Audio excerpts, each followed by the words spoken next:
Hello everyone and welcome to another video, and this is the round 1 of the manufacturer season, and this is Interlagos. One of the toughest tracks for me, and honestly I think this is by far the worst track for me when it comes to pace and consistency. I know it's a pretty difficult combo, and even with the Toyota that I chose for this manufacturer season, it might be even worse. So the physics have changed, everything has changed, the car just doesn't feel like it used to.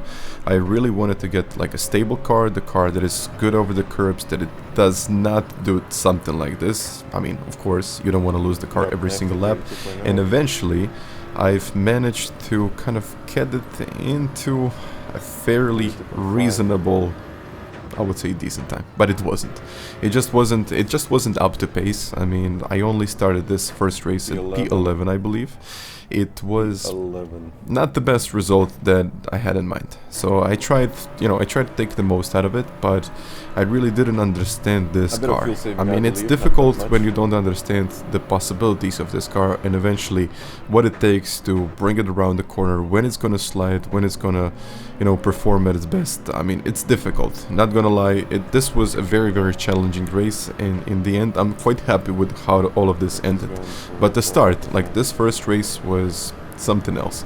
I tried defending. I mean, the first lap was quite okay. Lopez actually tried to go on the outside, but outside of turn 1 isn't always the smartest idea, because there is really not a lot of room that you can take and eventually get that position done. And you can see that I even wanted to save up a little bit of fuel. I've seen that the cars are just about enough.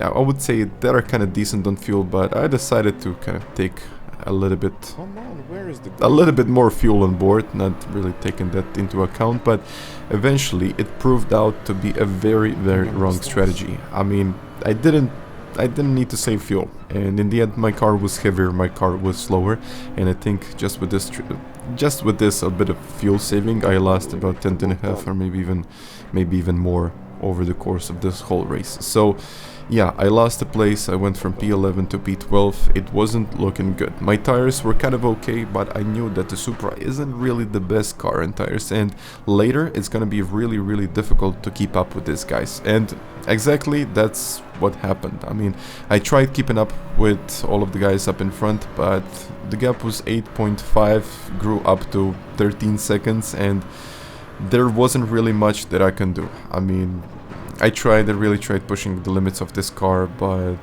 honestly I didn't have that much experience, and then he decided to kind of get into it. I mean, I left the door open and it was a clean move, got me down to P13, so the things weren't really looking the best, and I just dropped a few more places. I lost place by place, and I mean, it wasn't a pleasant experience by any means. It was just the most awful experience in the first race, I would say, in a very, very long time. But I wanted to finish this race. I didn't want to rage quit, and eventually I ended up in P13. I thought, okay, if I do one race, this is gonna be okay. I can get some, I can get some pretty good information about how the car handles, and this got me into race number 2. Race number 2 was actually a little bit better. I managed to qualify into P10, but my qualifying time got down to 1:32.0, which was quite an improvement. I wasn't that far off the top guys, so I eventually was maybe even 3/10 off the top guys, which was good, but really not great. I wanted to get up there. I really wanted to get into the top 5 and eventually finish these races, and eventually one of the slots in the top 5, but I knew that the pace of this car is okay, but you need to qualify well. You just need to get your qualifying time done exactly as you want it. Otherwise, this is not gonna become a really good race. It's gonna be really a painful race. You will see later it was. But P9, Tunable Coyote got that penalty, and I think penalties definitely have to be fixed, and especially on this track. You get a 1 second penalty. This means that you will probably lose up to 3 seconds.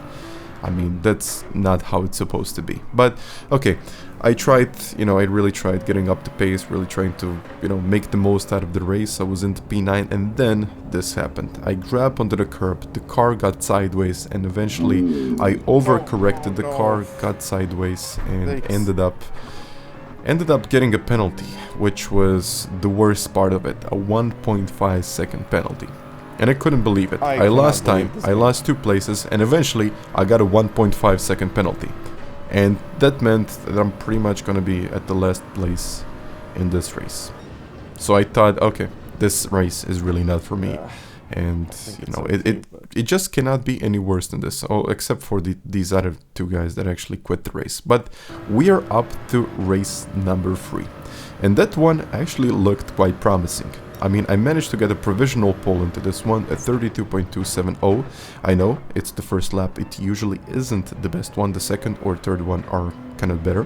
And I got this little slide, the car got onto the curb just as it did in my previous race. I overcorrected the car and I had to abandon this lap. So it's not really something that I wanted to do because the second one is usually the best. And eventually the third one was a little bit better for me. I managed to get up to that P3 for a little while, down to P4, and I think the race I started into P5. So it was a pretty decent start. It actually was my best starting position of the day, and by far I think I had more experience and I think I had the most pace of the whole day. I mean, yeah, I didn't even know what to say. I've spent around 5.5 hours doing this one.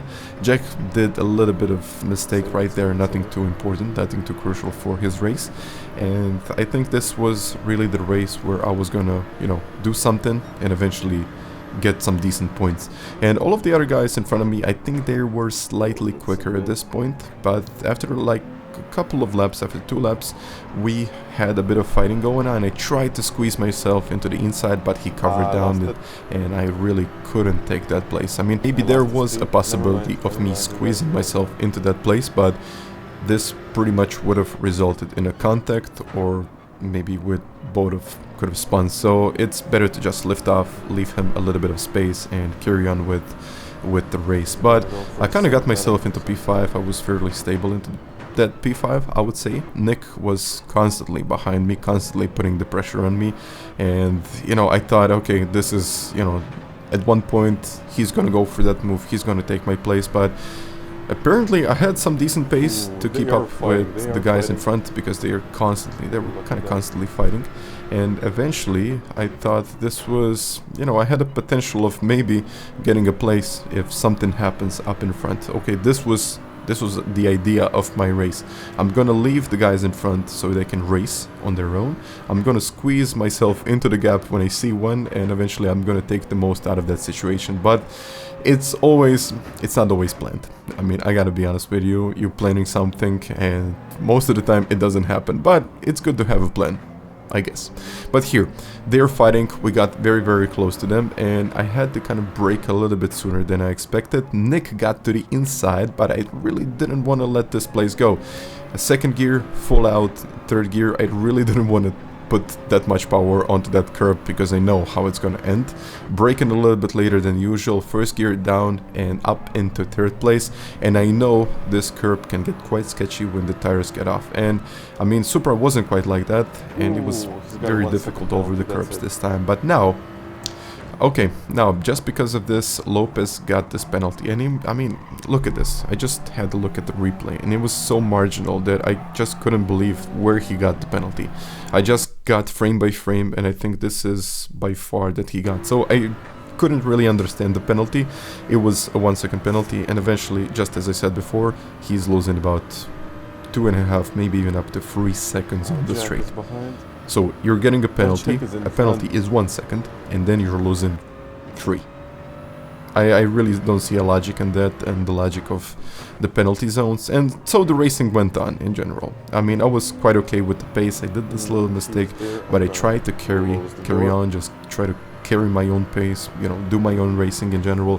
And I really wanted to get that P4, but the tires weren't really looking the best. I tried really defending by quite hard for this whole time and breaking down the 50-meter sign. I usually don't break this late. Down into first, upshifting into second. Not really the ideal line through this whole section. Upshifting into third, and eventually onto the curb, fourth gear, and flat out. So it was a bit risky from my part. I tried defending as much as I could, you know, just defending my line. I really didn't want to let go of this P4. I mean, it's P4 and the last slot of the day, and these were some decent points. I really wanted to take these decent points because I mean, we'll see, but you know, I think this was a pretty good race for the Supra. And I mean, okay, it wasn't like the best race for the Supra, but I think I had some decent pace to eventually bring it home in P4. So I defended very, very hard for that P4, but you know, he had the pace, he really had the potential in that 4C. I mean, I believe he was a little bit quicker than me with this car, and eventually I think he had a bit more pace around the truck. But I tried defending this place. I mean, it's nothing wrong about defending. We were losing a bit of time, and I thought to myself, if he's not gonna make a move now, maybe he's gonna do it in the next lap, and I'm not gonna be defending that much in the next lap because we are just losing time. I'm eventually gonna lose P6, but then this happened. Look at this, over the curb. I think this happened to me 100 times in the qualifying, but never in the race. He lost the car over the curb in the last corner, and I know how it feels. It's pretty much the worst thing that can happen to you in the race. And now I'm into P4, 9.2 seconds behind the lead, and eventually it's nothing that I need to take care of. So I got a 3 second, it was about 3.5 second lead over Nick. I got about 3.5 seconds to Jack, and there is really nothing much that I could have done. So basically I just decided to take it easy, bring it home, and eventually P4 is exactly what I was looking for. I mean, not exactly what I was looking for, but you can just see how the first 2 races got on. I mean, it was pretty much a disaster, and getting a P4 after those 2 slots actually felt like a win. Trust me, they actually did feel like a win. But after such a hard race, I was just about there. I mean, I think I said it a couple of times, but it actually felt like a win. I mean, no, it wasn't a win, but 364 points with the Supra on this track. Yeah, if someone told me at the end of my first race, my last race is gonna be like that, I would sign off and say, okay, this is it, I'm gonna take the points and go home. So guys, I really hope you enjoyed this video, and if you did, you can even smash a like button, or you might even want to subscribe to the channel. So guys, until the next time, enjoy and bye. 417 points for